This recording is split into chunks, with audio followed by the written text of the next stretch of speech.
रोजे रोजे सपना में आवेली सारी सारी रतिया जगावेली रोजे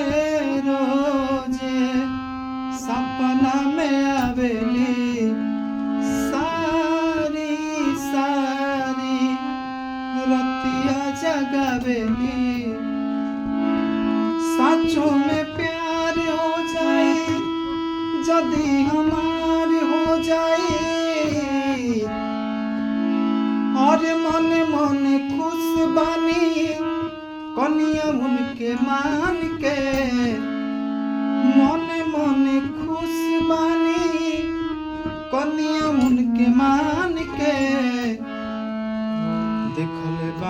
देखले बानी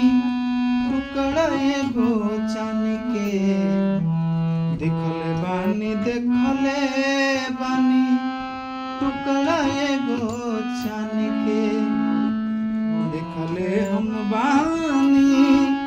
एगो रूप के रानी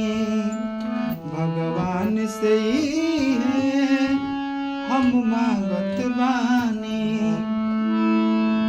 और लड़की एगो आइल बिया बगले सिवान के लड़की एगो आइल बिया बगले सिवान के देखले बानी